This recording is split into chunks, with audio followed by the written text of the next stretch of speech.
Você já se sentiu preso no ciclo da culpa?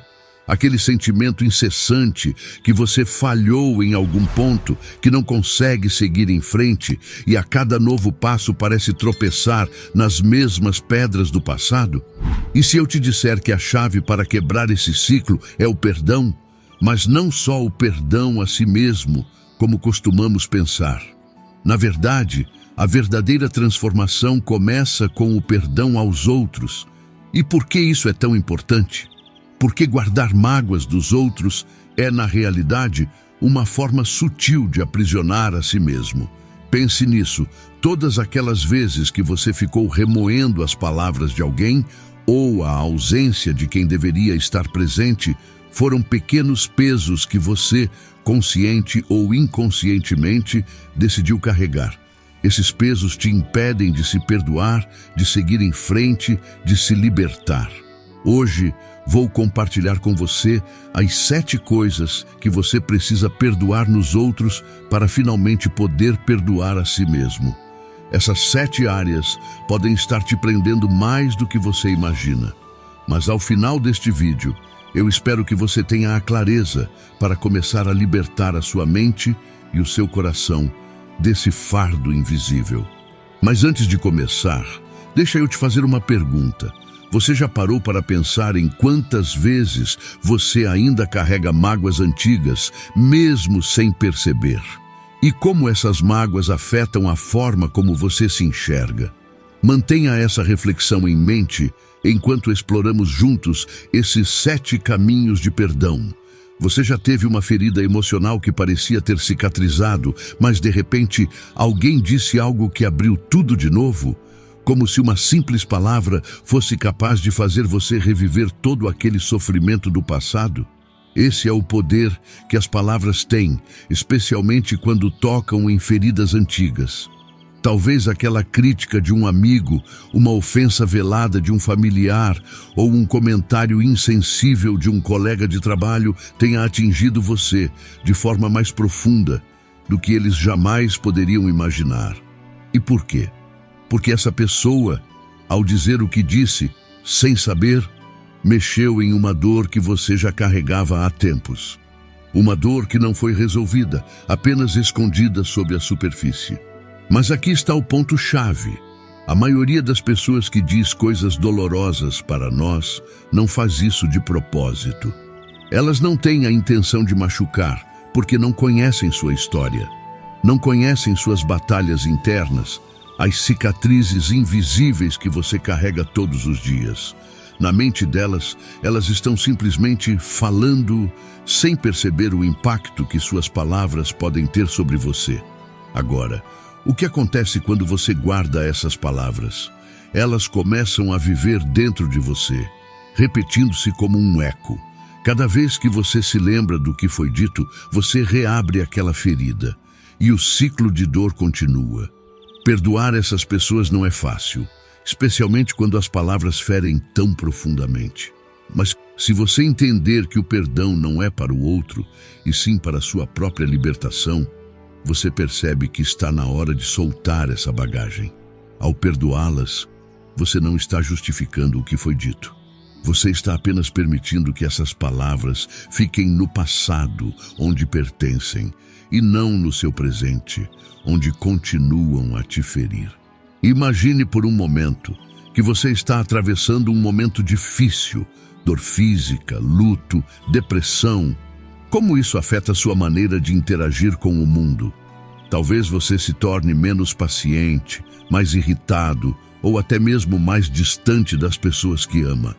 Agora, aplique esse mesmo raciocínio àqueles que já te magoaram. Será que o comportamento negativo que eles demonstraram foi uma expressão de sua própria dor e não uma crítica direta a você? Perdoar alguém por sua dor é reconhecer que, às vezes, as pessoas agem de maneiras que refletem sua própria luta interna. Não é fácil. Quando estamos machucados, a tendência é que a nossa visão fique centrada na nossa própria dor, no que foi feito a nós. Mas, quando conseguimos olhar além disso, percebemos que muitas vezes o comportamento do outro é um reflexo de uma dor que nós não vemos. E esse perdão não é apenas sobre liberar o outro, é sobre liberar a você mesmo. Quando você perdoa a dor do outro, você dissolve o impacto que essa dor teve sobre você, e aos poucos a sua própria dor também começa a se curar. Há uma frase que diz: a ausência de alguém pode ser sentida mais do que sua presença. Todos nós já experimentamos isso em algum momento. Pode ser aquele amigo que prometeu estar lá, mas não apareceu. Um pai ou mãe que, devido às circunstâncias da vida, não pôde ser tão presente quanto você precisava. Ou até mesmo um parceiro romântico que, por seus próprios motivos, se afastou quando você mais precisava de apoio. A ausência pode ser devastadora. Ela gera um vazio, uma sensação de abandono que muitas vezes carregamos por muito tempo. E é fácil culpar essas pessoas por não estarem lá. Pensamos, se eles realmente se importassem, estariam aqui. Mas e se nós estivermos errados? E se as razões para sua ausência forem mais complexas do que podemos entender? A verdade é que, às vezes, a vida coloca as pessoas em situações onde elas são forçadas a fazer escolhas difíceis. Talvez elas quisessem estar lá, mas não puderam. Talvez elas estavam lidando com suas próprias batalhas e simplesmente não tinham mais nada a oferecer. E, embora isso não apague a dor da ausência, compreender essa realidade pode nos ajudar a perdoá-las. Quando você perdoa alguém por não estar presente, você libera o peso da expectativa não atendida. E mais importante, você começa a aceitar que a presença ou ausência de outra pessoa não define o seu valor. Você começa a perceber que a única pessoa que pode estar sempre ao seu lado é você mesmo. E ao aceitar isso, você também se perdoa por sentir essa dor tão profundamente.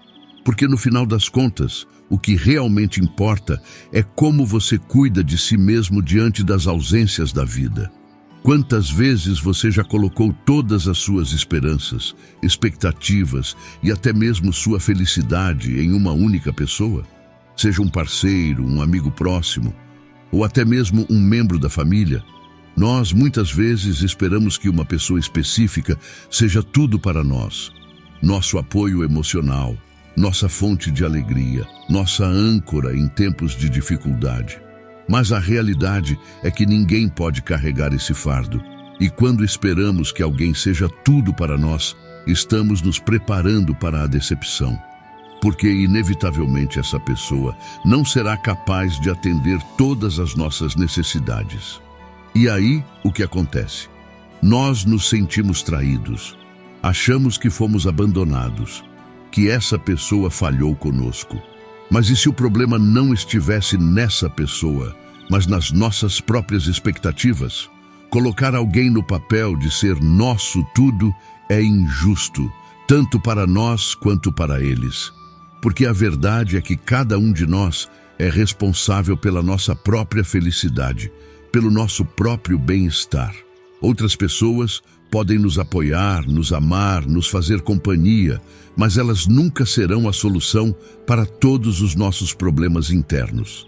Perdoar alguém por não ser seu tudo é uma lição profunda de maturidade emocional. É reconhecer que cada pessoa tem suas próprias limitações, seus próprios desafios, e que esperar que elas sejam a resposta para todas as nossas necessidades é irreal. Ao perdoar essa pessoa, você também se perdoa por ter colocado tanto peso sobre os ombros dela. E mais importante, você começa a se libertar da ideia de que a felicidade depende de alguém além de você mesmo. Ao soltar essa expectativa, você abre espaço para relacionamentos mais saudáveis, baseados no apoio mútuo e não na necessidade. E ao fazer isso, você também abre espaço para uma relação mais saudável consigo mesmo. Você já tentou se aproximar de alguém que parecia sempre manter uma certa distância? Talvez fosse um colega de trabalho, um familiar ou até mesmo um novo amigo. Cada vez que você tentava se conectar, parecia haver uma barreira invisível, uma resistência. E naturalmente você se perguntava: Será que é algo sobre mim? Será que essa pessoa não gosta de mim? Mas aqui está algo que muitas vezes não percebemos. A desconfiança e a cautela dos outros nem sempre têm a ver com você. Muitas vezes, essas barreiras são erguidas como mecanismos de defesa, fruto das experiências passadas que a pessoa já enfrentou.